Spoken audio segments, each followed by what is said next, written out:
Welcome to today's webinar, Reporting with Care, Media, Victims, and Marsy's Law in Wisconsin. There is no question the news media plays an important role covering the impact of crime on communities and individuals. And while crime survivors and victim advocates can find the media glare difficult to navigate at times, reporting can also be beneficial in many cases, including renewing investigators' attention on unsolved crimes or raising awareness on victims' issues and resources for survivors.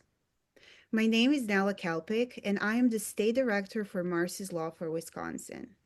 As many of you know, Wisconsin's Crime Victims' Rights Constitutional Amendment, also known as Marsy's Law, was adopted back in April of 2020. And while the rights given to victims under Marsy's Law are largely focused on the victim's interactions with the criminal justice process, some of these rights have impacted reporting on crime as well. We will explore that and more today with the outstanding group of panelists we have assembled who were kind enough to take some time from their busy schedules to share their unique perspective on media interactions with victims of crime.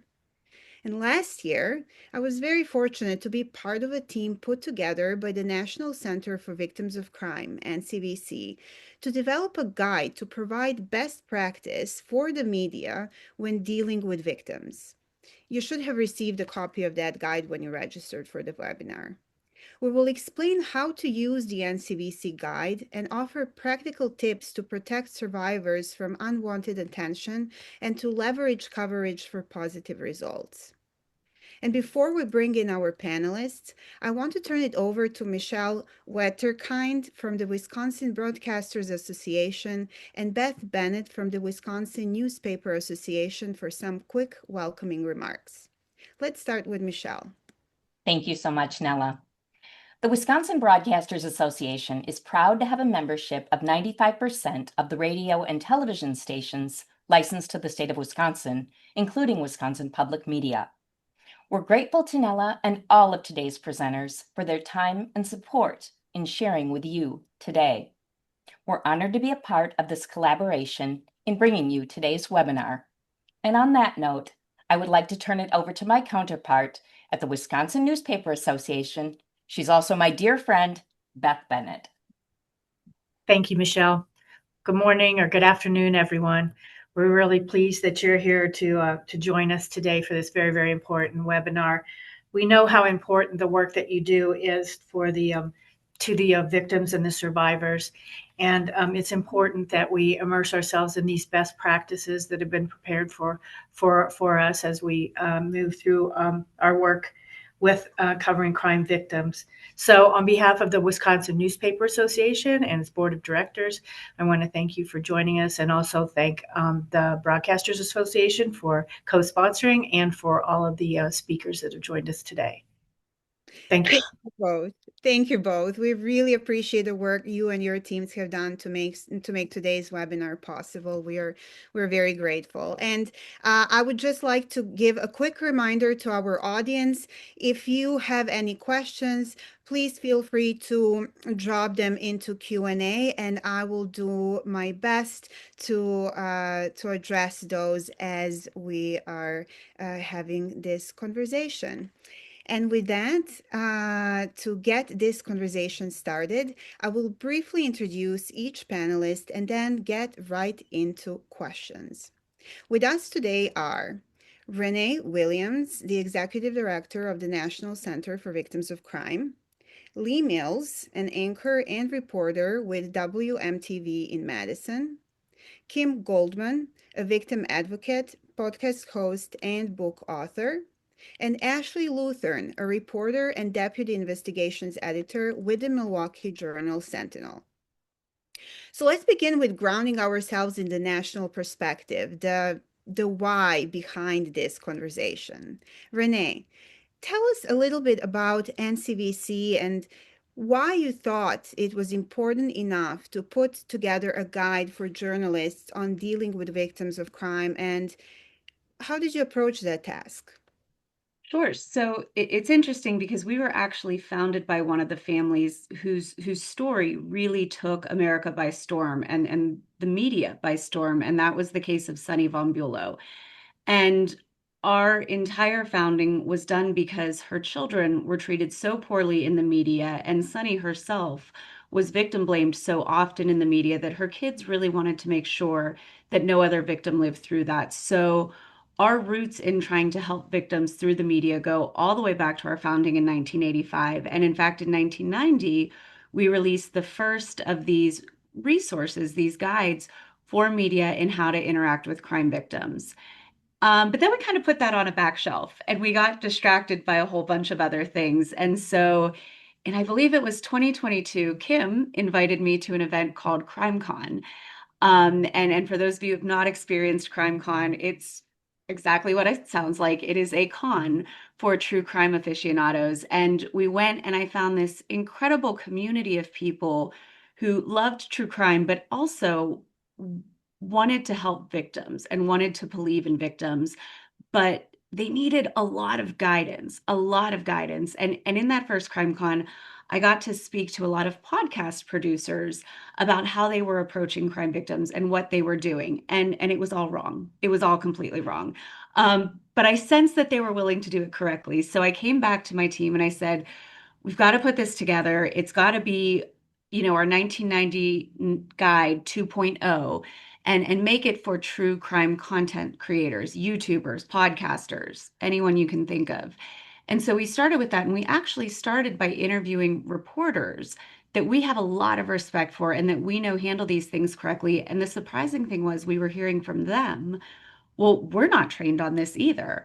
And so we thought, well, we got to scrap that idea and we have to make this guide encompass everybody who can interact with the media, regardless of what type of crime and what type of production they put out.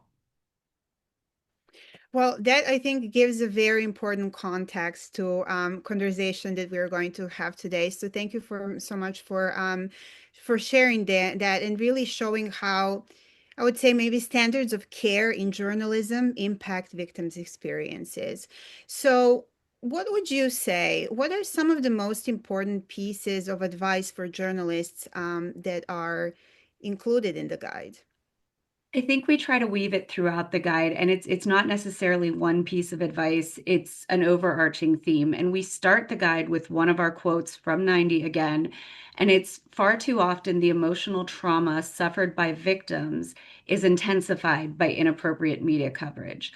So what we would want all journalists to know is that we need to treat these individuals in a trauma-informed way, understanding they're humans. But I think what gets unintentionally lost quite a bit is that for these victims, every interview they give, it's the first time they give it. This is not their day to day. And I think it's easy for journalists sometimes to forget that. I mean, sometimes when I'm speaking to a victim, it's very easy for me to fall into my day to day because this is what I do every day. So it doesn't stick out to me. For victims, this is their first interactions. And so giving them a little bit of grace and keeping that at the forefront of your mind when you are working with them. Yeah, and I think you did such a great job in the guides, really breaking that down and really coming from that point of view. So I'm really grateful that we can touch on some of those later in conversation. So Renee, you spoke about building trust, treating victims with dignity, really valuing their input. Leigh, you see that play out locally every day in the newsroom, and you bring a unique dual lens to this, both as a journalist and as someone who has experienced victimization firsthand. If you're comfortable, can you tell us about your experience as a victim and how that perspective impacted how you report on crime? I would be happy to do that, Nela, and thank you for including me. I'm happy to see this happening as you and I have talked about this over the years, and the importance of having these conversations. A couple of things in terms of my personal experience, I would point out. First, I'm actually the child of a parent who was victimized. And so I didn't really connect this in the beginning part of my career, but now as I look back on the stories I've covered, I think I've always had a sense for wanting to find and share those victim voices to add context to stories and help the community understand how crime really impacts people, because my mother was in an abusive situation in her home growing up. So that has informed some of, I think, the way I've gravitated towards certain stories. Separately from that, I had a stalker, went through a jury trial here in Dane County. Gosh, this started about 15 years ago. And so I got to experience the criminal justice system from the perspective of a victim. And how I would summarize that experience is I lived in fear of my safety. And for me, information was the way that I got my power back. Maybe because I'm a journalist, that's where I gravitated toward. My case did not end after his conviction. There were revocation hearings and competency hearings, and it went on for years.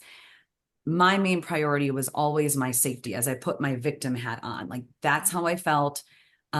Safety of my family, and the long-term impact of stalking, and really likely the long-term impact for a lot of victims is that it doesn't go away. It stays with you. And sometimes it morphs in terms of how it affects your daily life. But I would say I still make conscious decisions every single day about my safety. I bring it up in our newsroom. I try to talk to young journalists, not because I did anything wrong, but because looking back, I can see how things progressed and what I needed to do to protect myself. And I bring these things up, especially now with social media and all these things that are even more prevalent than they were then when that stalking case happened. So that's my personal story. And once that happened to me, well, first I understood how the court system worked better. So I'm able to navigate CCAP and read through criminal complaints and kind of understand some of the jargon and complexity, which I'm able to bring to our newsroom. But I think more importantly, I now consider how victims might feel about our reporting. It doesn't mean that we don't cover crime. And every journalist watching right now is thinking we have to cover these big stories. But it means that, at least for me, I take that into account and I think about what we're saying and how that could impact them. We've always worked hard as a newsroom to protect children. I think that everyone's going to know that, like juveniles and making sure we don't identify people. But we're having conversations now in my newsroom about adults, whether we name someone, what do we show for a video or use for a soundbite? How do we approach a victim to request an interview, which I think is a really important topic.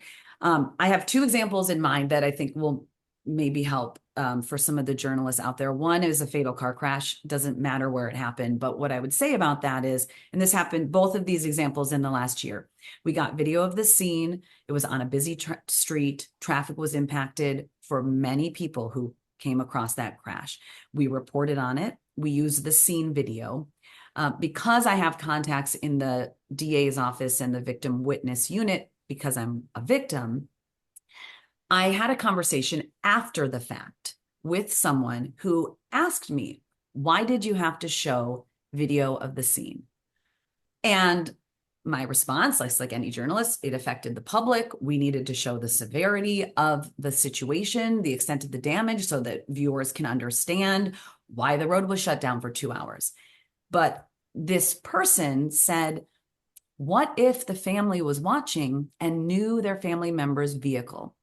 And that's how they learned. I don't think that's what happened in this case, but that was the question that was posed. And that's a fair point. So we talked about it. It doesn't mean that we don't show scene video, but what it means is that we're having these conversations about, is this important to show and why? Could we show a map instead? Or maybe we just show one wider shot of the scene. So all of those nuances are now happening.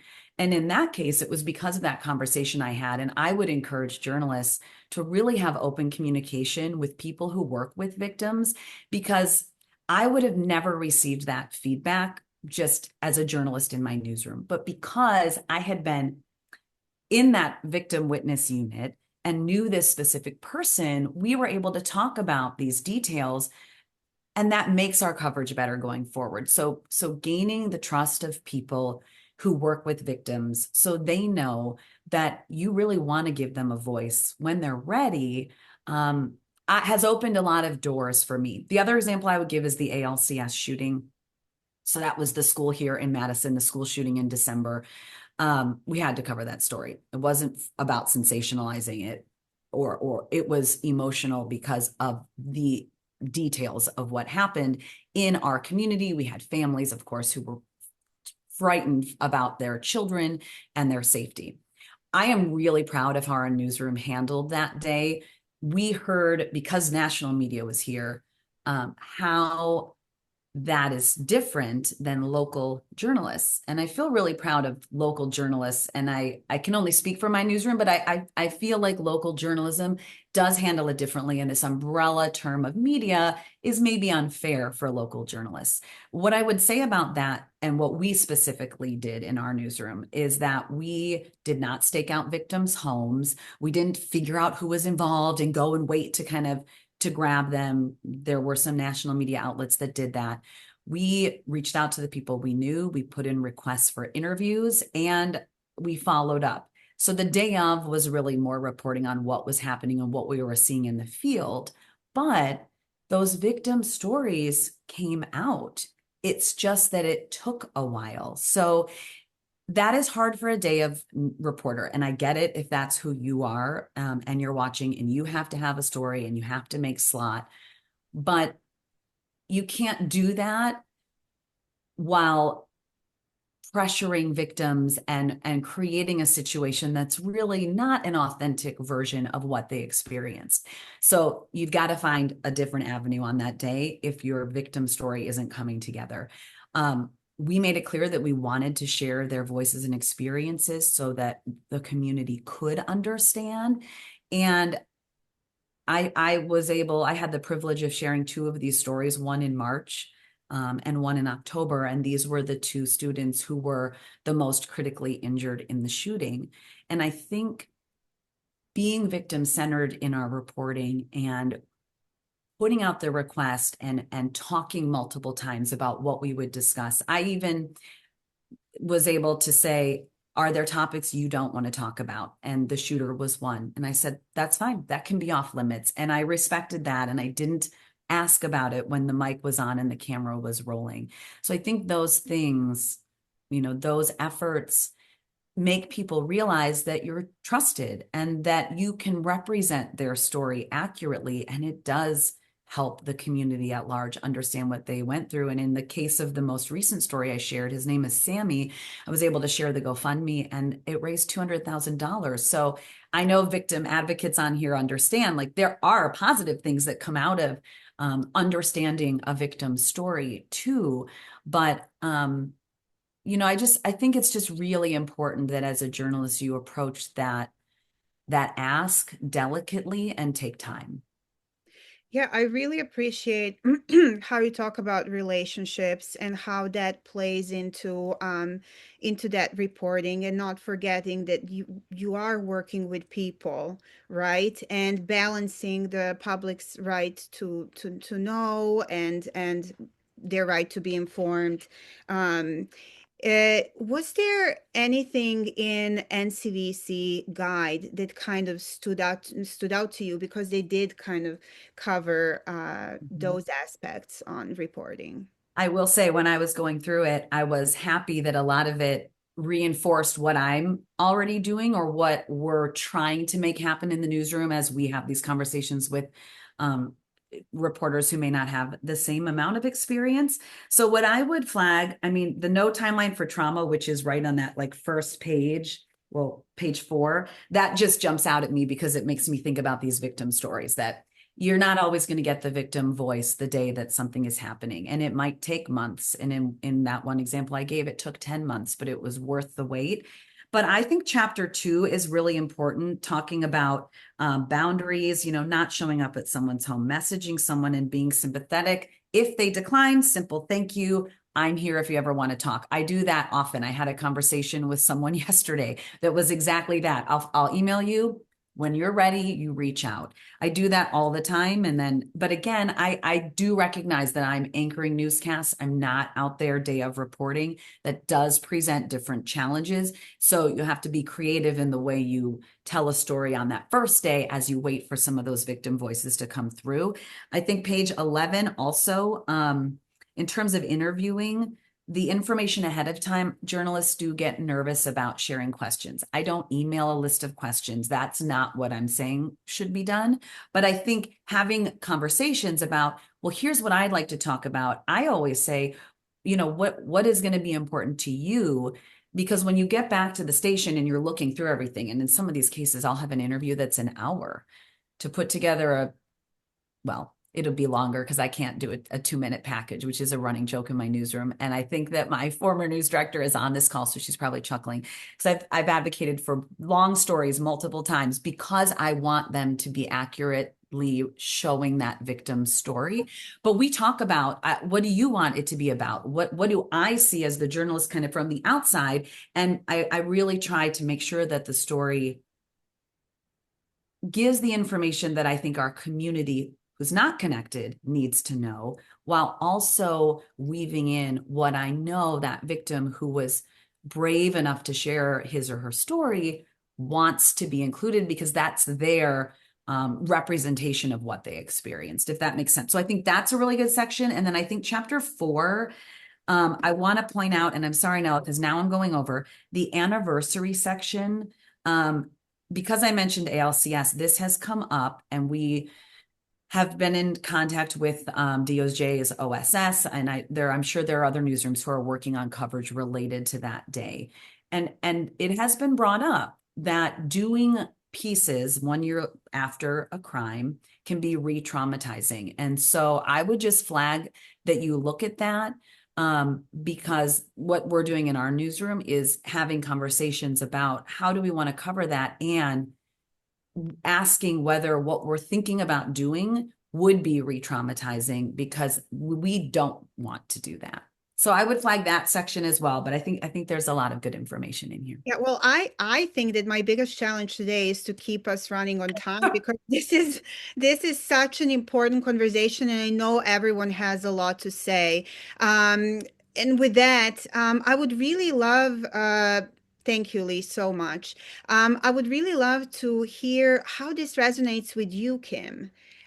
Your perspective brings us to the other side of the camera and what it's like to be on the receiving end of that coverage. Your family was involved in one of the most high profile cases. I lived in Serbia and I heard about it. So one of the most high profile cases in the history of our country.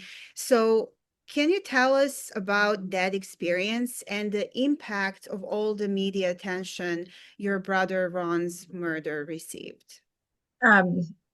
Yes, it's hard. It's hard to summarize 30 years. But I think it's worth noting that 30 years ago, our media looked very different than the way that it does today. So I think it's important to sort of put yourself, for those of us that are old enough to be able to do that, put yourself back to when it was just 3 news channels. That was before the internet. That was before cable news. I mean, I think Court TV may have been one of the first at that time, CNN. I mean, it really was the beginning of what has come to be what we know today. So for us, I was 22 years old when I got dumped off into that fishbowl, and it was very, very difficult. I had no idea what was happening. I didn't understand why our street was lined with cars, why our porch had business cards of reporters all over the place, why we were being followed during the trial, why I was being followed into the bathroom with microphones under the stall, waiting to hear what I was going to say, or if I was going to cry, or if I was going to break, or, oh my gosh, she smiled today, she must be okay. I didn't understand the gravity of what we were involved in. Our case became very it was a relationship with the media, with racism, with the law enforcement agents, with our justice system, with victims' rights, with defendants' rights. I mean, it was a all encompassing of everybody that felt like they had the most important thing to say at the most important time. So navigating that as a young woman, as a victim in the most traumatizing time of my life, is very confusing. In hindsight, 30 years later, I'm still learning my hindsight. I appreciate in some ways that the media was in our courtroom.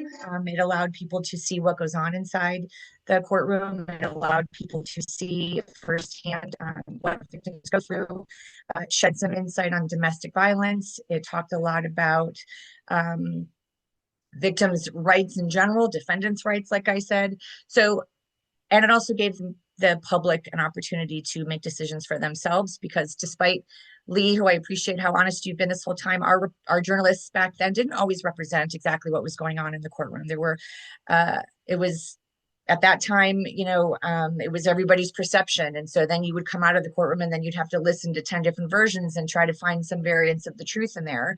And so when I was in the courtroom and would come out and I would watch all the different newscasts, I'm like, well, that didn't happen. Well, that's not exactly what they said. Well, that's an interesting spin. So even then I was learning how to be a discerning viewer. And so for me, it has really allowed me to move through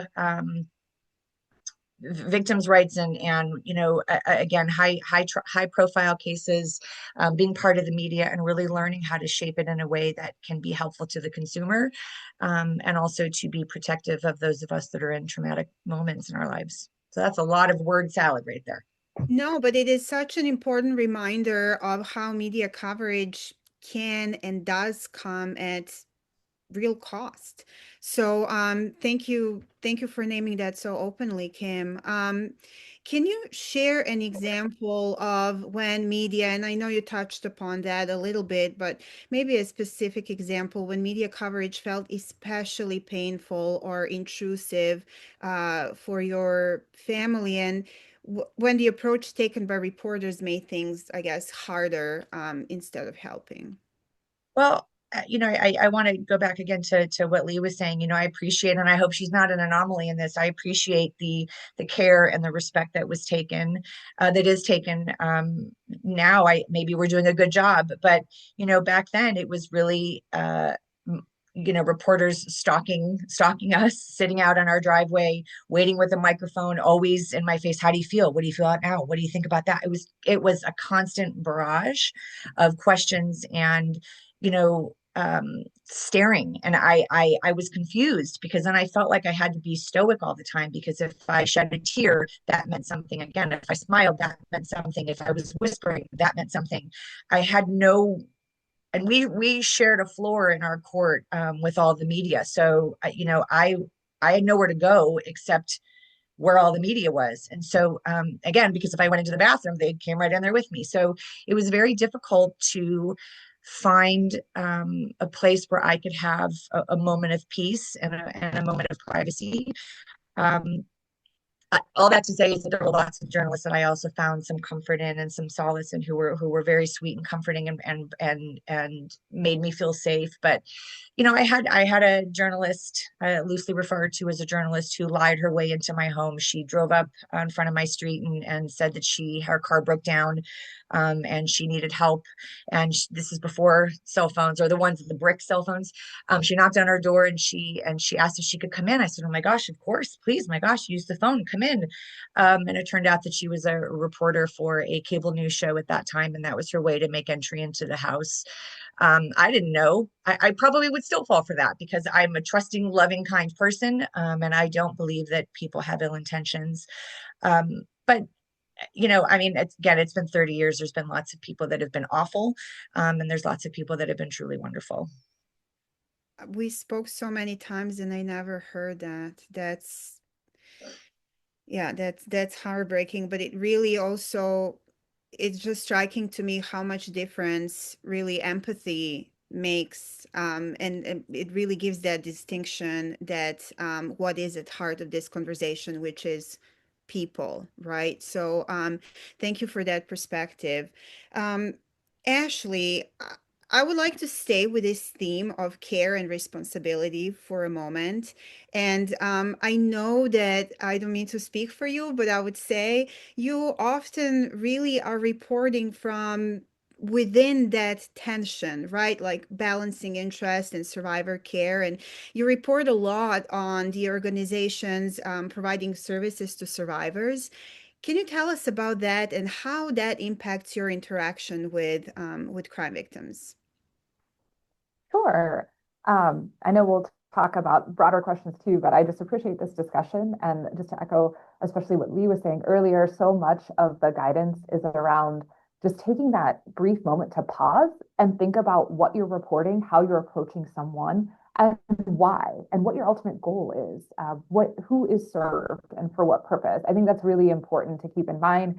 Newsrooms are really fast-paced environments, and sometimes really all it takes is a pause. And that I have found personally for myself and for our newsroom has helped us at least think more carefully about the choices we're making in any situation. I am currently and have been reporting on funding cuts to organizations that serve crime victims. This is an ongoing situation both at the state and national level. And so when I report on organizations that serve victims and survivors, I appreciate the work that they do because they are on the ground. They know very intimately what victims and survivors need, what they're experiencing. And so when I'm reporting on what an organization is doing or what is being lost because of funding cuts, certainly as journalists, we want to talk to those most impacted. And those are the direct clients. And I'm always quite careful as I approach that conversation with organizations because I am aware of power imbalances and dynamics that happen. You never, and the agencies that I often am reporting on, they are acutely aware of that too, right? So they never want to be in a situation where, a client feels like, oh, I have to talk to this reporter because this organization helped me. And, as I'm interviewing people and providers, I try to have very thoughtful conversations around that. And so I often have really with any victim or survivor, try to have very grounding conversations before we even go, on the record, because this is not a public official, as we've spoken of. This is not the mayor. This is not the district attorney. This is not someone who's used to interacting with reporters. So here's what the reporting process looks like. Here's why I'm telling this story. Here's why I think your perspective could be useful. And then, what questions do you have? I always ask that. What questions do you have of me about my process, about my background, anything like that? I think that's only fair. And so one area that is, I cover a lot of stories around domestic violence and sexual assault. And obviously there's great care in identifying or not identifying individuals publicly. Something I do explain to agencies is that obviously I do need to know this person's real name, first and last, even if they're not, we've agreed for privacy and safety reasons, we are not going to identify them in the final product. I have to, tell my editor, right? I spoke to a real person. This is their name. And that does require obviously a level of trust. But again, I find that being upfront and talking through these concerns is the best way to handle them. Yeah, and I really appreciate your thoughtful approach to this and how also building those relationships really plays into your ability to report in such thoughtful way. So I would like to ask you really the same question I asked Leigh. What from NCVC guide stands out most to you? One of my favorite things in there, and it may seem so obvious, but is the go straight to the source and talk to victims. And I understand that might seem obvious, but I have noticed more and more, at least in our newsroom and with some other reporters that I mentor outside of our newsroom, is that there is this tension, there is this hesitation to want to make the ask to see if someone wants to share their story. And my response to that is, if you do not ask, you are taking away someone's agency. And there is absolutely a way to make an approach that is respectful, that is empathetic, And yes, someone might curse you out and say, say that. All you have to do is gracefully say, I'm sorry for bothering you. If you change your mind, here's how to reach me. You can handle that gracefully, but by not asking, you are silencing someone without their consent. So I really appreciate that going straight to the source. It is sometimes, if I'm being very honest, sometimes I get the sense that it's more about not wanting to be made uncomfortable, because journalists are human too. And it is uncomfortable and hard to ask someone who is in potentially like the worst moment of their life if there's anything they want to share. But so many people do want to share something, or they may want to share something later. And the way you approach and the way you ask, and again, if you're upfront, I mean, what Kim described as someone lying about themselves, I mean, that's just awful. And that it goes against all professional journalistic ethics that I've ever encountered, in my career. And so I think as long as you're always upfront about who you are and your intentions, and you do your best to be respectful, I think you have to offer people the opportunity, because it's their story. And yes, sometimes we're going to move forward, as Leigh was explaining too.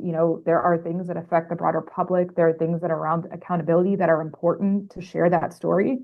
But I would always rather someone know what I'm working on than to not make that ask, to make an assumption that they don't want to talk, because very often they do. Well, I'll just pause here for a quick second and remind everyone in the audience to please keep on putting in any questions that you have. And again, I promise I'll do my best to get to them.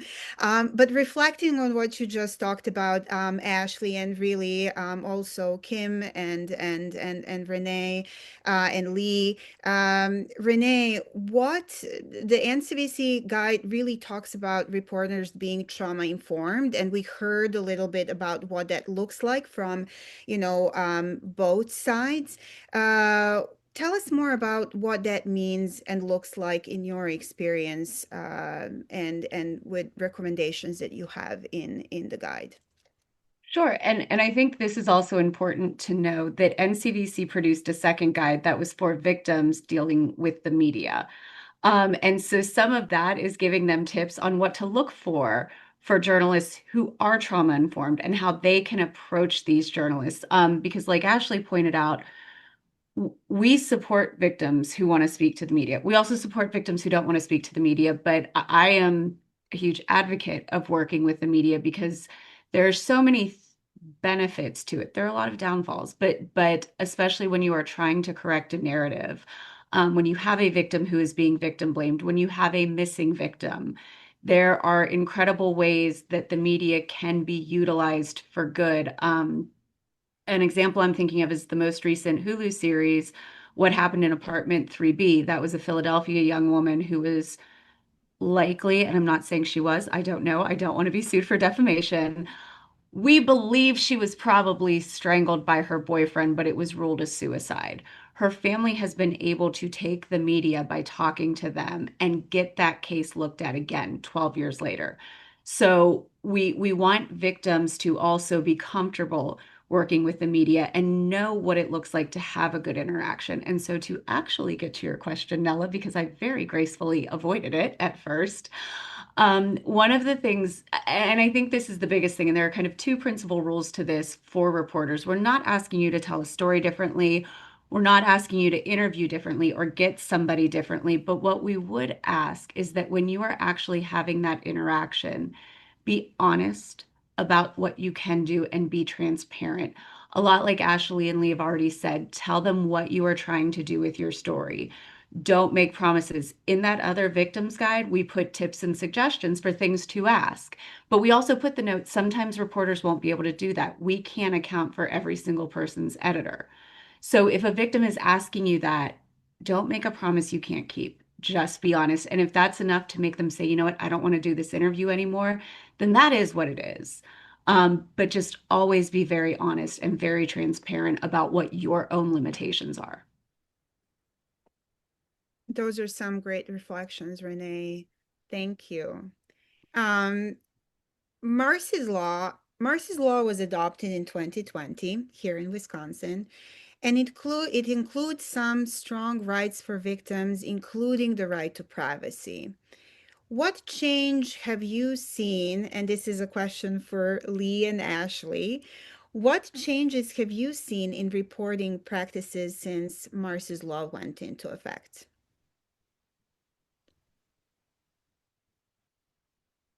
Do you want to go first, Leigh? No, you can go ahead. Go first. Okay. No, and thank you for the questions. I see we got a few more in. Thank you. So I would be remiss if I didn't note that Wisconsin has long had strong constitutional protections for victims and victim rights. In many ways has been a leader in the country with that.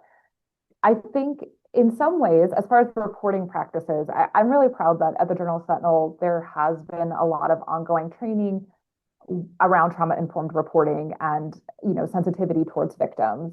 I do think that Marsy's Law generally has made it a little bit easier in some ways, particularly if you're covering the criminal justice system and court cases, to include the victim's perspective, because now more frequently victims are making statements at bail hearings. They might be making statements at other points in the court process, whereas previously their voice was primarily reserved for sentencing. I will say this as well, just because of the work that I do, which is frequently accountability and investigative reporting.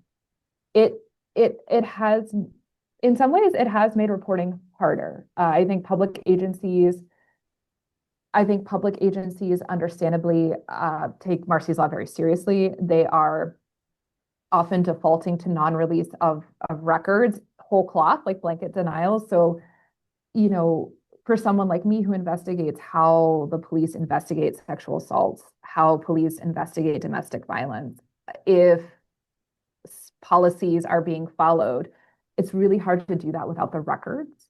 One of the largest police agencies in the state, the Milwaukee Police Department, often requires a waiver for a victim to sign and be notarized, which is a pretty high barrier. So even sometimes when I have the full support of a victim to get the records related to their case, sometimes we just can't do it because it's a hard barrier to reach. And so it is difficult because you will hear about potential misconduct, potential errors, and you may not know the name of that victim. And obviously there's a catch-22 then if you need a victim to sign a waiver to get the records, if you can't even get a record with their name to then go approach them about it. And so I understand the importance of privacy, sensitivity, and all of that. I will say, just reporting wise, from a journalist perspective, in some areas, particularly around public records, Marsy's Law has made reporting a little bit more complicated. And I think people are still working through that. And I bet you there will continue to be guidance from the Attorney General and others, and frankly, public records lawsuits that may help give more guidance around this. So. And then I will piggyback off of that and start with the challenges that I perceive, because I would agree with Ashley that while I'm a huge proponent of trauma-informed reporting for victims, Marsy's Law in some ways has made reporting more difficult here in Madison as well. What I would say to that is, and the concern, there are two concerns that I have. One is just the word privacy and defining a victim. So we're running into concerns here in the Dane County Circuit Court about who is a victim. And prior to Marsy's Law, the victim would be the person to whom the crime was perpetrated. But now, and I think state law may also say immediate family members if you're really defining who a victim is. Outside of that, now there's this question of extended family.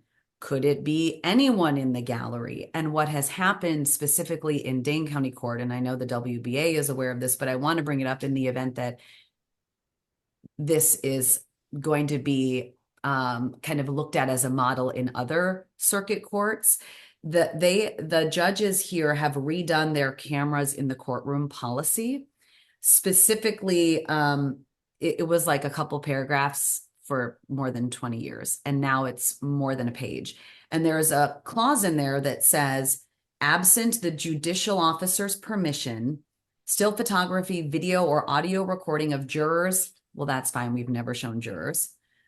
Or, wait, I just lost my place. Or alleged victims, whether testifying or seated in the gallery, is not permitted.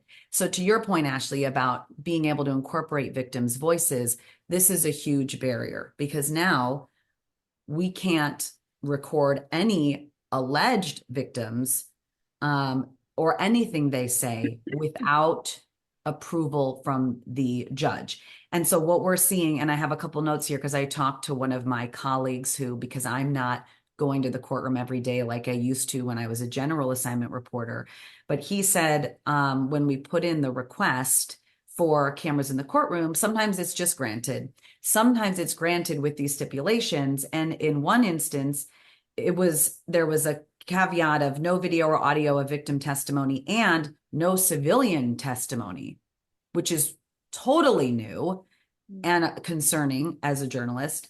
Separately, there have been some instances where the DA's office is responding, and it's cited in the court order in response to our request for cameras in the courtroom that that they're requesting no victims recorded. So I bring this up to say I am concerned about what this means for our ability to cover court cases and crimes and give victims a voice in a public courtroom that is open to the public.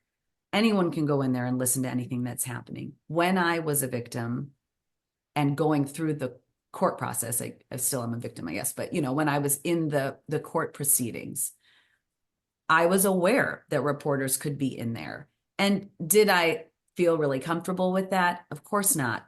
But I didn't feel comfortable with any of it happening. And it is terrible to have a crime perpetrated against you. It's not your fault as the victim, but it is the reality. And as a journalist, you want people to be held accountable and you want the truth. And so I don't know the right solution. It's being discussed, and certainly in our newsroom, our hope is that our reporting continues to prove that we can be trusted to be appropriate in terms of what we share and what we show. But we are facing some barriers currently.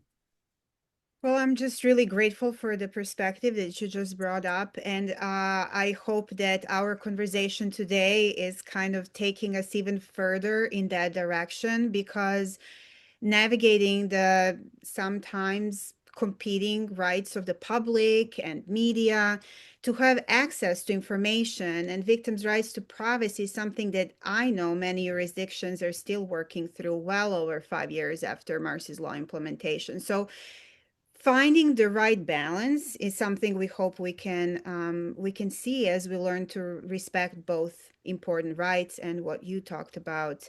But I think it will take us some time to get there. Thank you so much to both of you.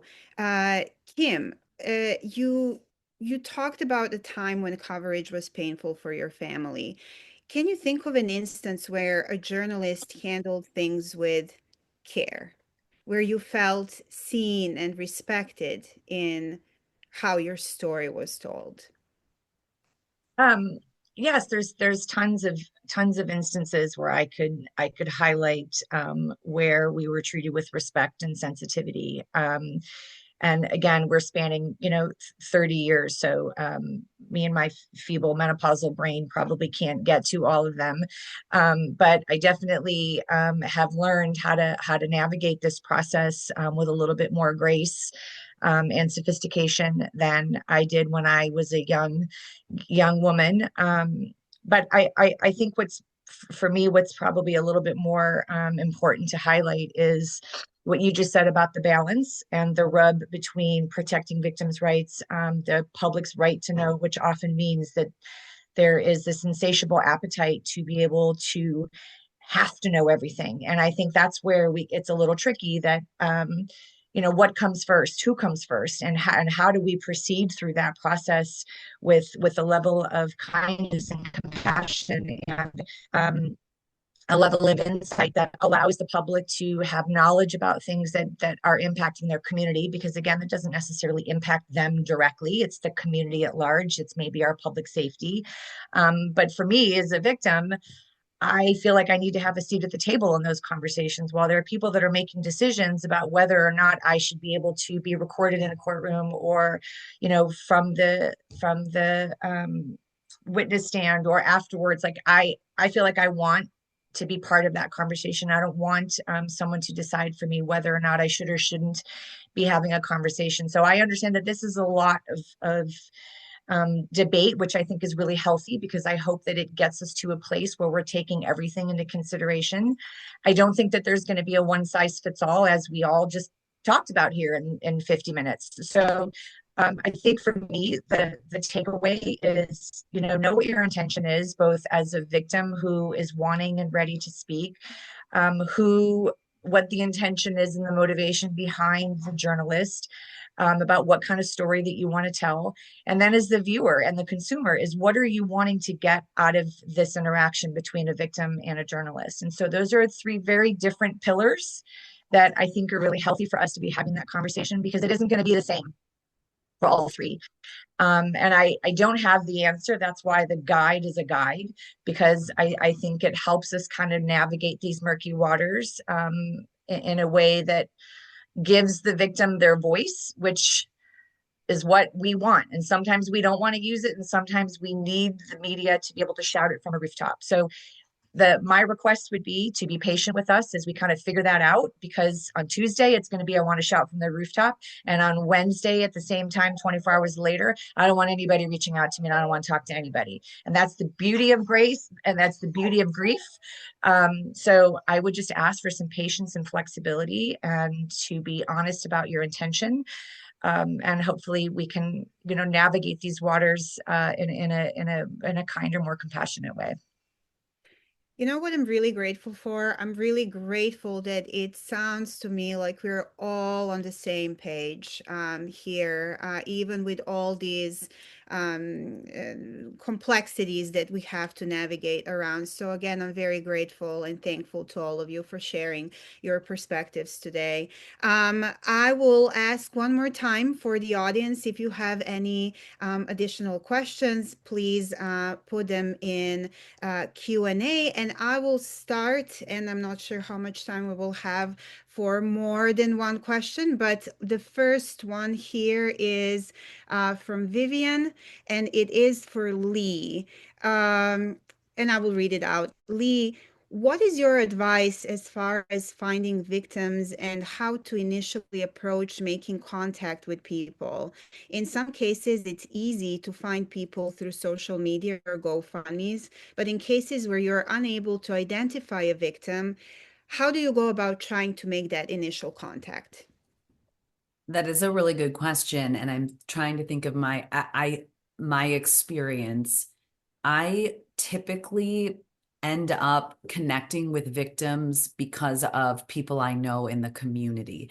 So it's not at the scene in that moment or that specific day, which is why the day term piece is difficult in terms of having a victim voice, unless you happen to be around them at the scene. And when I was day of reporting, I would go up to people. I think Ashley touched on this, of just like being delicate in that conversation. And if, but asking, and that is uncomfortable. And if the answer is no, that's okay. And I would give my card. Because I've worked at my station for 22 years, I've built a lot of contacts. So for me, it's typically someone who learns about what happened and knows the family and reaches out to me and trusts that if they share that information, I'm going to reach out in a way that is appropriate. So I don't have the best answer in that it's not simple, but I think the more you work in your community and you do your best to report in a way that is trauma informed and gain your viewers' trust and elected officials' trust, you will find that people will reach out to you, and it just takes time to build those contacts. Well, I I think we have just few more minutes left, and I want to make sure that I ask you guys one last question before we sign off, because we've covered a lot of ground today. We talked about newsroom best practices when covering criminal victimization. We talked about impact it has on victims and the emotional weight of reporting. So thank you all again for that. And I'd like to invite each of you to share one brief closing thought, perhaps a sentence on what reporting with care means to you. And I can start with you, Leigh, since you're already on my screen. I did not think about this in advance, so off the cuff, I think reporting on victim story with care for me is about building trust. It's about building trust and wanting to give victims a voice.